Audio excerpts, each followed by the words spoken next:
You are looking at Winchester, New Hampshire's Monadnock Speedway as we are broadcasting live on Speed 51 TV, getting set for the first race of the 2021 season opener here in Winchester, New Hampshire. Monadnock Speedway is the name.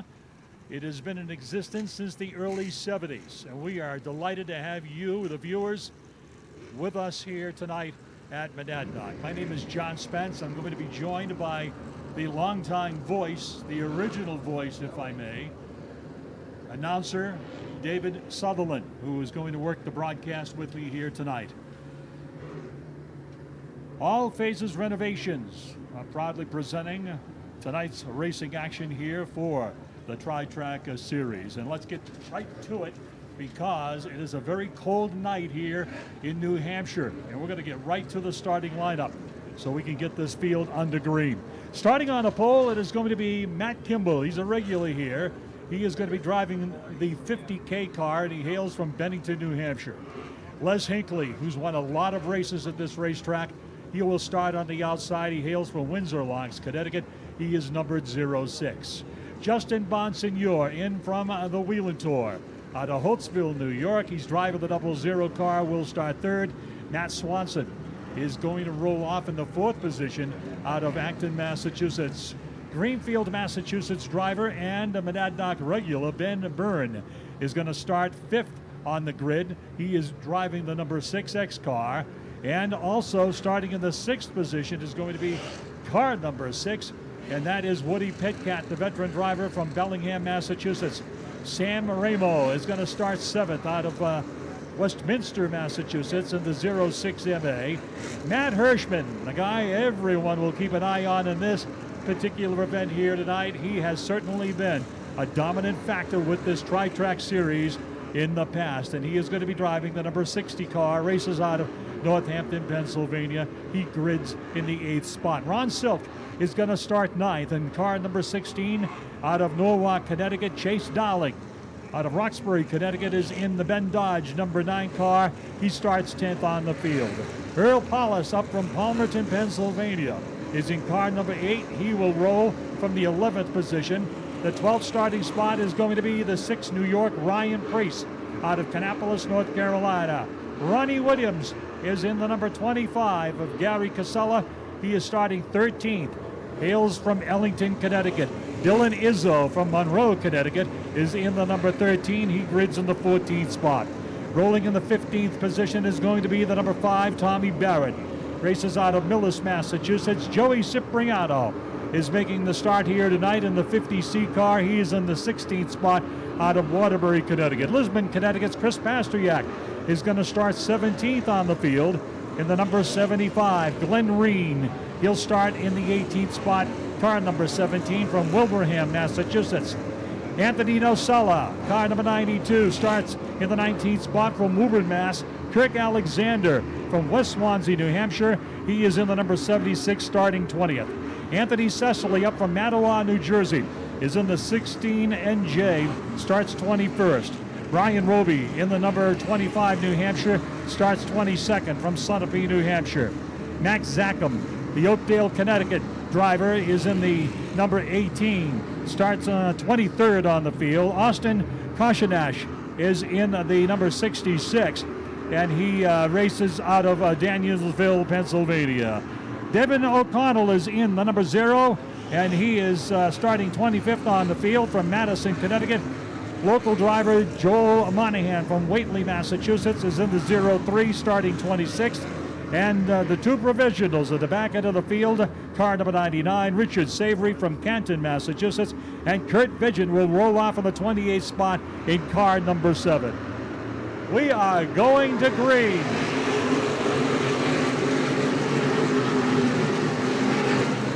And we are underway at the Monadnock Speedway, 100 grueling laps.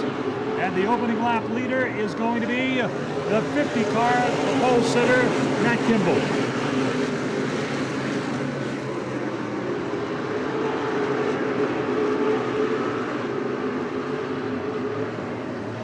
Dave Sutherland, Kimball just broke away from the pack. You know, he did the same thing in the earlier New Hampshire Short Track Racing Association feature, ran away and just hid from the field. He was turning really good times in practice today, down to 12.3s on this track is really very, very quick. He's a multiple-time winner here. His dad is a former champion here. If anyone knows this track most recently and knows it well, it's going to be young Matt Kimball. Swanson has not raced here as much, but there's at least 6 cars in the field who have either won here or have had championships here as a regular or have come here to win from other divisions. So it's going to be a pretty tight fight for these guys that know the track well. It's a tricky one for a lot of them to try to learn to drive well. And one of those guys that really knows this race facility is Les Hinckley, the 06. He's won here in Pro Stocks. He's won here in Modifieds, and right now he is working the outside Trouble. the 00 car and racing hard for position. We've got a caution on the speedway. The trouble is Matt Hirschman, of all people, to spin out coming off of turn 3 and turn 4. Involved over there, Kirk Alexander.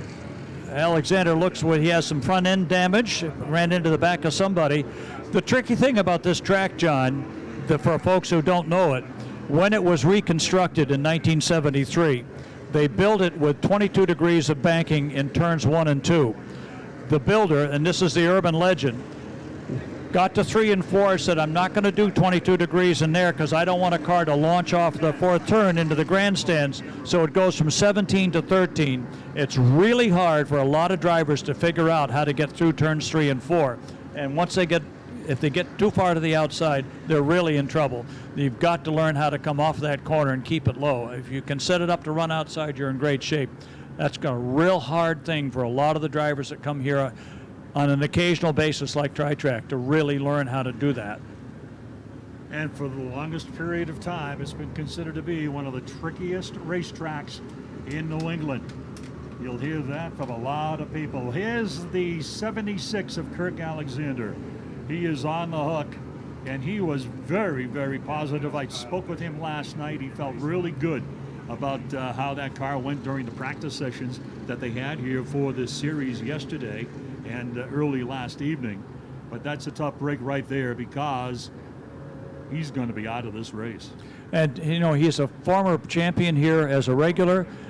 In one of the other series that runs through New England, he has more wins at this track for that series than any other driver. Always a good guy to have in your car, but if you get caught up in something right at the end, looks like that front end's not going to get repaired to get him back out of here before we go back to green in this race. One of the drivers who said he has trouble with this is Hirschman. You know, he's anywhere he goes, pretty good chance he's going to pick up the win. He has trouble with this track, and who knows why. Obviously, he got a little trouble because he's the one that spun coming into turn 3. Now, it's my understanding, Dave, that this race facility started out as a dirt track. 1971, we opened in August of 13th in 1971. It was a high bank dirt track. It held up for a year, sort of, and then the next year they wanted to hold up better, so they put concrete riders under the corners, put dirt over it. Took about one race to rip all that stuff off. So then they put oil and pebblestone in the corners. And then they put paving tennis court mix on the front stretch and dirt on the back stretch. I'll let you draw your own conclusions as to what we called it at that point. And after 72 season, they came in here with a major construction company and built the track as you see it. This is the original asphalt track from 1973. Wow. Very interesting. As you can see, the cars are doubling up for the restart. They're in position behind the safety truck. And Matt Kimball, who raced with this series last year, looked impressive here at his home track. There's a lot to be said for the home field advantage. Well, he knows it well, and this is a car that they've used here before, so it's set up to really run well here. Getting ready to go back to work here in the early going. 6 laps are up on the board. Back to green we go. And Kimball jumps right back out in front. And he's going to get a strong run off the number 2 corner from the number 3 car Old Blue. That is young Matt Swanson behind the wheel of that legendary race car. Legendary with the great Lenny Bowler. That is still in the Bowler family. Solid third right now.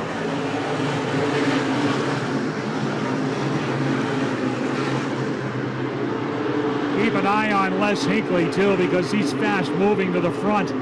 Shoots to the outside, and he's driving the bright yellow 06 GTO bodied modified. That's what he says it is. It's a GTO. Who knows?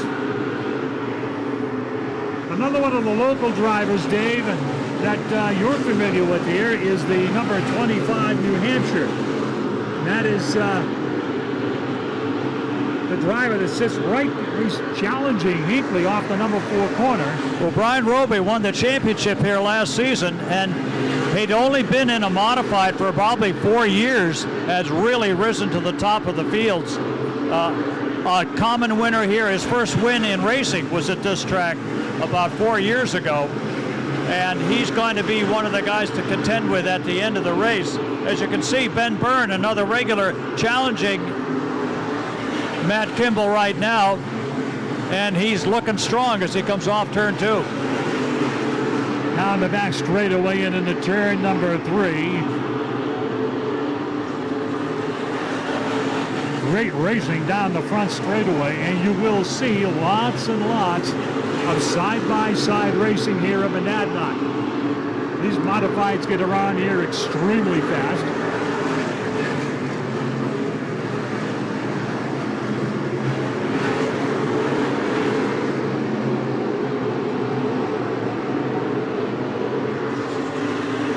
Swanson still works the high side. He's got some company there from car number 9, Chase Dowling. One of the guys to keep an eye on, John, will be Ryan Priest. He's got a busy weekend. He had a major race last night. He's racing here tonight. He's got to go out to the Midwest again tomorrow. He's won here. Anthony Nocella has won here in another series. So it's going to be interesting to see who's got their car dialed in. This is a cold night. They practice on the sunny afternoon yesterday. They practice in the sun this afternoon. The track changes a lot when it gets cold here. We're going to be down into the 40s by the time we get done with this. Hinckley comes right up behind Byrne off turn number 2. Roby stays right there. Dowling's behind him coming down the front straightaway.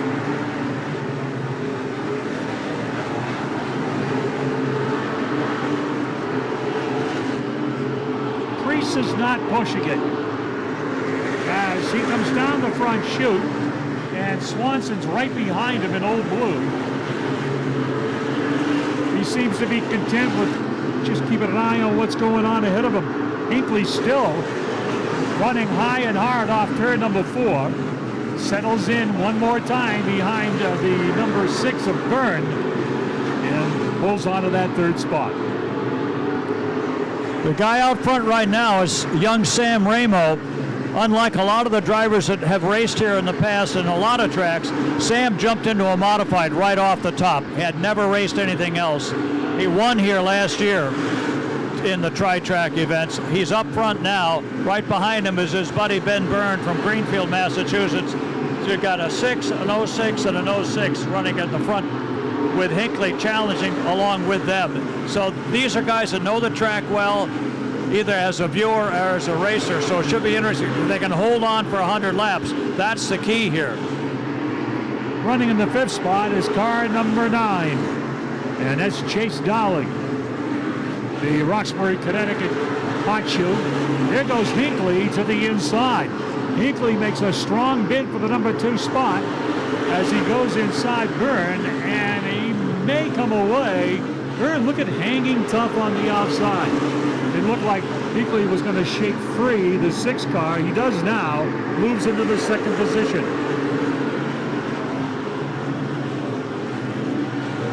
This is early in the race. We're barely 30 laps in. If we go the distance without a caution, a lot of things will change for these guys because some of them haven't run long races as much. They're not going to have their car set up. Other guys like Ryan Priest probably have that car set up to run better the second half of the race. Let the track trouble over here now in turn 2. And that will pull down the caution flag as we've got one sitting on the apron on the inside of car number 2. And that's Earl Paulus, the Palmerton, Pennsylvania driver. Spoke with him this afternoon. He alluded to the fact that he is going to commit to this 6-race series with the Tri-Track Series.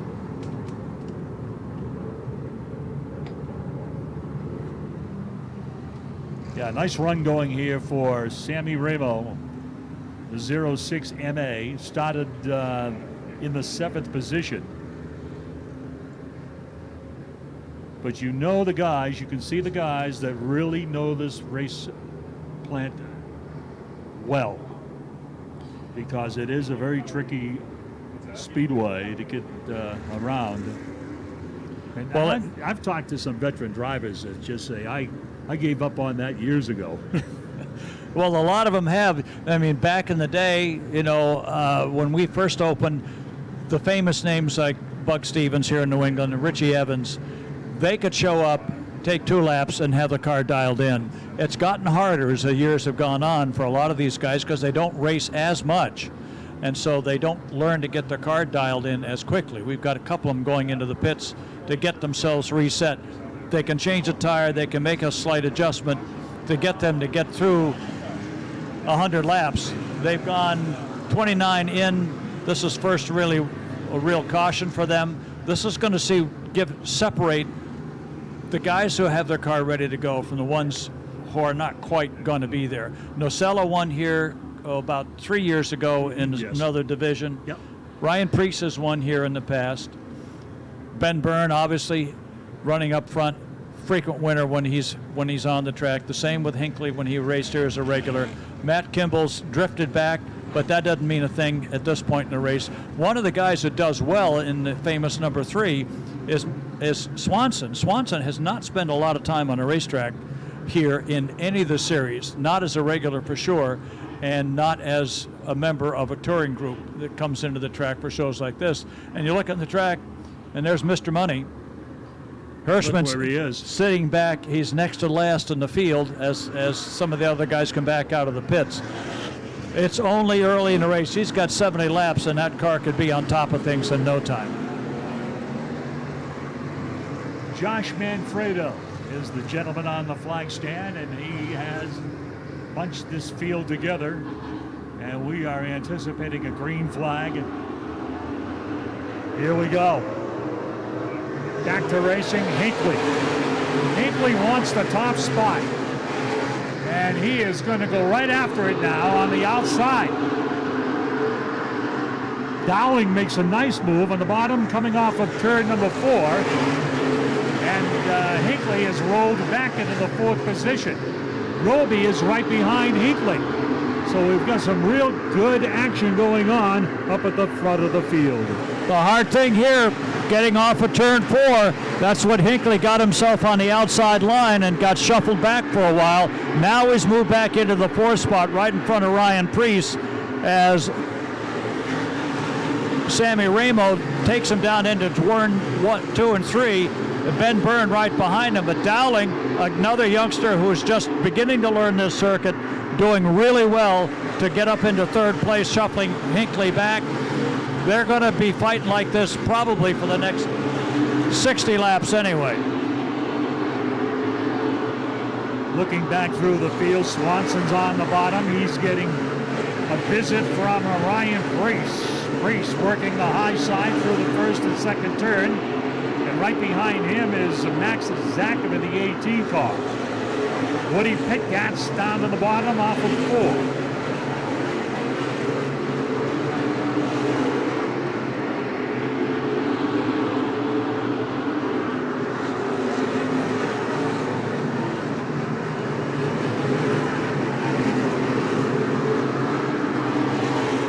Sammy's setting somewhat of a torrid pace here, breaking away a little bit from the number 9 car, Dowling.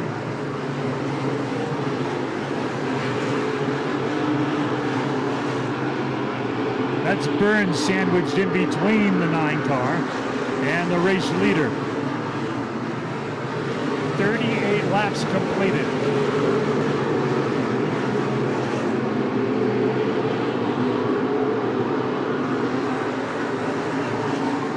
You'll note that Hinckley's not going as hard as he was early on.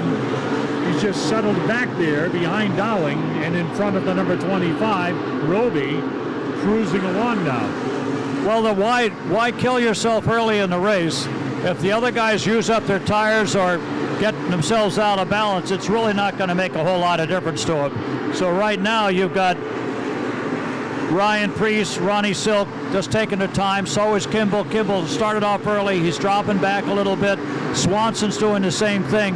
And I would be willing to bet that unless you're really running hard like Matt Zakin is right now in the 18, who's came from about 21st starting spot, he's getting himself into the top 10 and working his way through the field.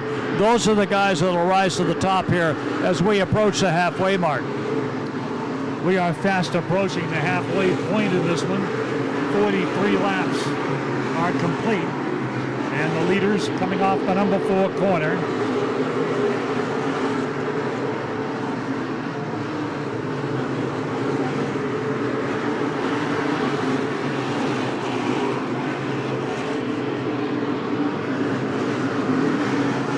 Ron Silk in the 16 moves into the 5th spot. Silk is on the move.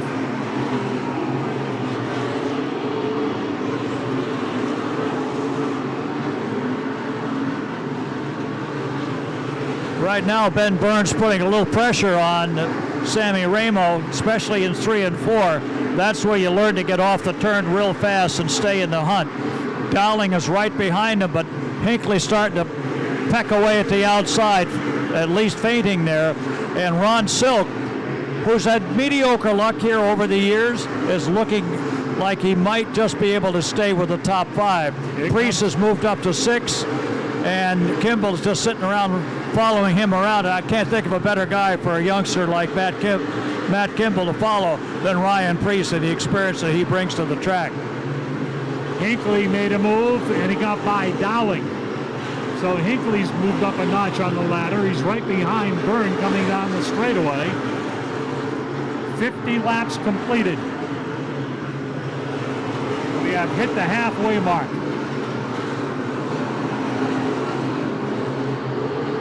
Sammy Ramo has been the class of the field here. Young driver out of Westminster, Massachusetts. Well, Ramo's the defending champion here. He won the tri-track event last August, and I think he hasn't forgotten very much. It's interesting because his dad was always one of the support division drivers back in the day when we used to run enduros. That's his dad was on the top of the heap all the time. But they put together a great operation now, and he has the pressure's on him to stay out front and win this for a second year in a row. Woody Pitcat is joined by Anthony Nocella as they went Nerf bar to Nerf bar off the 4th corner, and they're back at it again down the back straightaway. So that's a good close battle going on between those two fine competitors.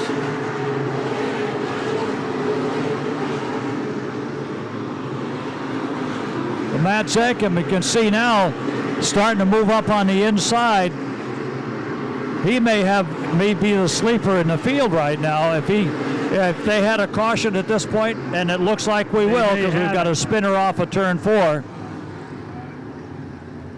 So the caution comes out here on the 56th circuit. Those of you that are watching on Speed 51 TV, we welcome you. We're happy that you tuned in to the presentation here tonight for the first race of the new season for the Tri-Track Open Modified Series. Glad you could make it with us here. Nice to have him here. The track looks great this year. Yes, lots of upgrades have happened. Current ownership has done a lot to make this track first class. Brand new grandstands down in turns 3 and 4, which helps us accommodate a lot more people, and a new look to the track. A lot of cars Cars? heading into the pits Yeah, right now. Like yeah. almost everybody is Yeah. heading into the pits right now. With a caution out, this is the tire changing time, I guess. Yep. And that's exactly what's going to happen, too. You can see it's like a train going down into the pit area. Everybody's leaving the speedway. Well, if they all go in and do something, then guess what? They're all going to come out exactly the way they were when they started the race off. I've been doing this for 50 years here. I've Yeah. never seen the entire field go into the pits under caution unless this is something that was planned. Always. I hear it's not planned. Everybody went in. There'll be a lot of. the first I wish we had a camera in the pits at this point to see what's going on down there, because they're all down. The pit area is off turns 1 and 2, and it just keeps on going. And these guys were all set up at the very back end of the pit area. all of a sudden, it's Here they getting come. And the gotten first very one, quiet. very quiet. Ron Silk looks like the first one to come back out in the 16, so he's going to sit on the pole. Hinckley's back out. A little tweak, another tire. And the interesting thing, back in the day when we first started running open shows like this, Yes. in the mid-70s, Yep. the track was asphalt. The guys like Richie Evans and Cook and Leo Cleary. Leo Cleary and all those guys, they all came in with big blocks. Yeah. And the local division at the time was a 289. And the 289s ran better because the big blocks couldn't manage the turns. They were power cars. And the power car, this is not a power track, this is a handling track. And if you got it handling right, you can also run the second groove on the outside and be very successful. It's really hard. There's only been a handful of drivers who've been consistently good at that. So coming back out, you put Ron Silk and Hinckley up front, and of all people, Richard Savory, who started way in the back of the field as 27th. provisional. Yep, as a provisional. Yep. This will be interesting. Hirschman went in way at the back of the field. He's come out probably mid-pack right now as they start to get themselves lined up. Well, the second half is going to be interesting.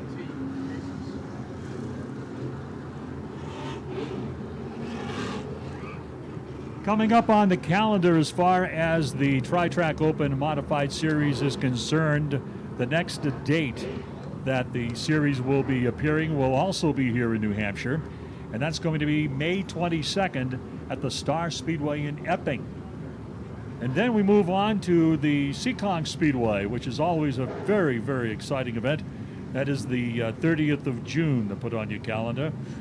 Another appearance at Star Speedway on the 24th of July. We come back here to the Monadnock Speedway on the 14th of August. And we will close out the season in October, the 23rd to be exact, at the Seekonk Speedway. So that's our schedule. 6 very good racing events, and all at historical venues. You're talking some racetracks that have got a ton of history. And Star Speedway and, of course, Seekonk Speedway is right up there at the top.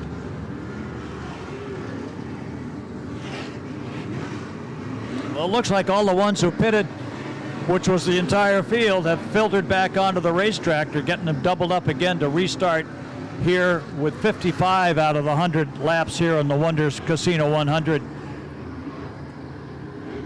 45 exciting ones if they go green and stay that way. Yeah, for sure.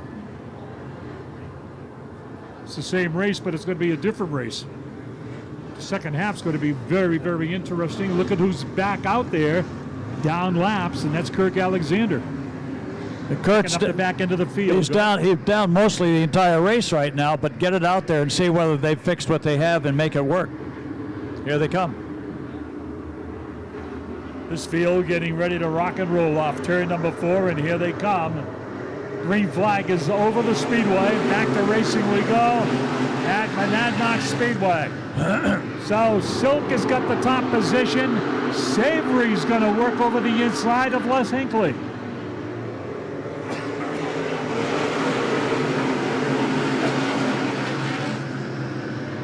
Hinckley scoots away from Savory in the 99. Swanson's on the low side, coming off 4 in Old Blue. Dowling is right alongside Zackham on the back straightaway into turn number 3.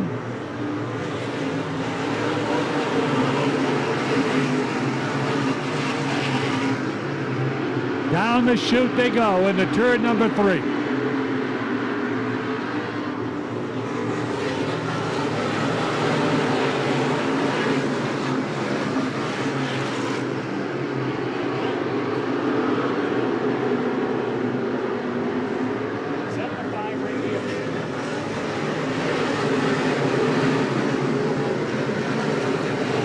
Side-by-side action off the number 2 corner. Swanson stays down low on the front straightaway. He's got Dowling in tow right down into turn number 1. Look at the number 60 go. Hirschman is on the move on the high side. Picking 1 off, 2 off. Here he is now out of the corner. And he's alongside Dowling, and a good battle's going on there. Swanson holding it up on the inside. Dowling wants to get by, but Swanson's driving a great line and holding on to the position.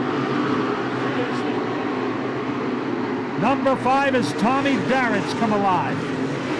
Good to see that. Young Charger. On the high side, he knows his way around this racetrack as well. 65 laps up on the board.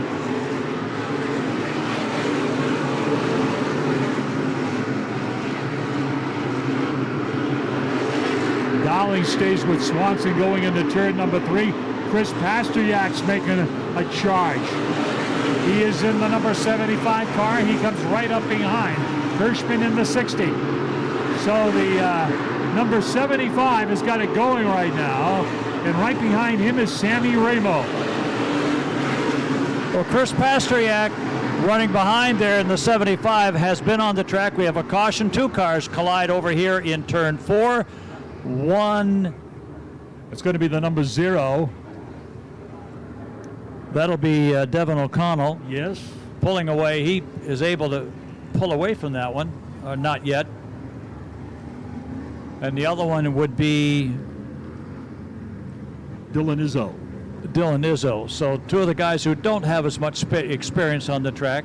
The irony, watching Tommy Barrett come up through, his car owner, John Corliss, lives about a mile down the road, and was one of the guys who raced here the year this track opened as a dirt track driver, and did for a few years after that time. So I think it'd make him feel really good at this point if he could have his driver get a good finish, even a win out of this race. McConnell in the 0 is taking over the driving chores this season. Mike Holdridge and Dale Holdridge, father-son operation out of Madison, Connecticut, have taken a different approach and put a young driver in their car for this campaign. And McConnell is also out of Madison, Connecticut. Interesting story, I tell it often, the 0 car. Mike Holdridge, despite the fact he grew up in Connecticut, grew up a Ollie Silva fan. Saw him race from time to time, followed along in the pages of Speedway scene on Silva's career, hence the slanted 0 on the side of his car. And Ollie Silva, as you and I both know, and you've had more experience with him than I have, Ollie raced here in the early years before he met an unfortunate accident at this racetrack during a practice session before the racing that year. And some of the races he went at it with Punky Karen were legendary. Absolutely legendary. And I think they were always best of friends. I do remember one time one of them crashed. I think it was Ollie, had to stop over in turn 3. Punky was coming up behind him, went right up on the top of the car. I thought he'd killed him. And all he had done was just lay his head down till everything cleared. They got the car off they went, and went right back on and raced. Those were the days, the old coupes, the old sedans, the cut downs. It's come a long way. It's still exciting here. It's always been a fast track. And it's one of those tracks that when it happens, it happens on the snap of a finger, as we've seen so far in this race. But when they're going, they really can tear up the racetrack. You know, you talk about Punky and Silva. The Gremlin that he raced here and the one that he crashed in has been completely restored and rebuilt. The 121 car, Ernie Boudreau's putting that together. He has that car and he's redoing it. And I said to a couple of people, I said, boy, wouldn't that be a surprise to some longtime Monadnock fans if you had those two cars on display out in the entryway coming into the Speedway. If not during one of those many times when the antique race guys come and do their show races here, and they will. We'll see them both probably before the season's out. But I think if you look around the country, because we've got folks watching this probably all over the country, every track had some of those heroes that were always the guys that you looked up to. Some are still doing it. It's amazing. I saw an article on Red Farmer, who's, I mean, he was old when I first started calling it races, and he's still racing. So, you know, age made no difference if you have the right car and you have the right energy. I'm Dallin Hart Jr. As busy as I am, I'm all the time forgetting to change my air filters. And that can drive up my energy bill, and it can wreck my HVAC system. But now I have Filter Time, a box of brand new filters that get shipped right to my front door automatically, reminding me to change them. It's the same price as the store, there's no contract, no fees, and shipping is always free. So give yourself one less thing to worry about, and go to filtertime.com today.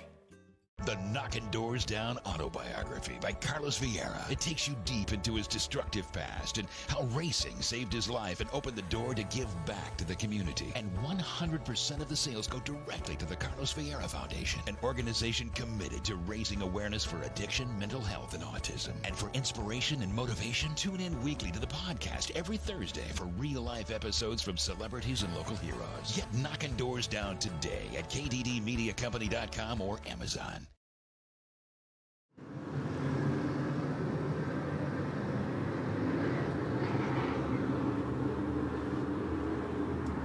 Ron Silk. Hinckley's got his hands full with Silk downstairs. Here they come. Green's in the air. Back to racing we go. Look at Savory. Look at Swanson. Matty Swanson's on the move. Down the front straightaway. He's got Tommy Barrett right behind him. Wow, is Silk quick off, huh? Silk got a good jump on the start. Hinckley's got to chase him to catch up, but keep your eye on Hirschman. Hirschman's moving the inside where you're going to be quicker getting around the racetrack, although I'm seeing a lot of bottoming out as he goes down through the corners. He's got that car dialed in the way he wants it now. This is getting good, Dave. Look what's behind Hinckley. You got Savory solid. You got the 9 car Dowling solid. The 3 car is solid. Swanson's right behind. And then you've got the 60 car. Money Mac. Yellow flag. The 8 car spinning on the backstretch again. Earl Paulus. His second time. Earl had come here from Pennsylvania, never raced on this track before. I think he's beginning to understand why it is a tough track to race on. Pulls in and gets back into the back of the pack. Hirschman has another shot if he's starting to keep working his way to the top. He's still got 30 laps. Now it's a Saturday night shootout. That's what we call it. You get 30 to go. It's a Saturday night shootout. And look at the guns that are coming up through, ready to give chase to the 2 cars that are sitting atop the field. Chris Pasteryak has been quick here as he comes up behind Tommy Barrett.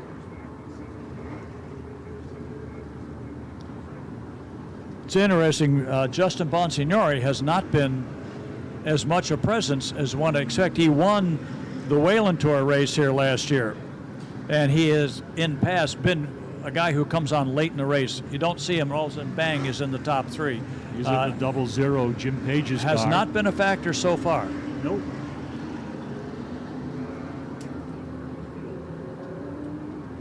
And he's he's the kind of chauffeur you really expect to be, as you say, a factor.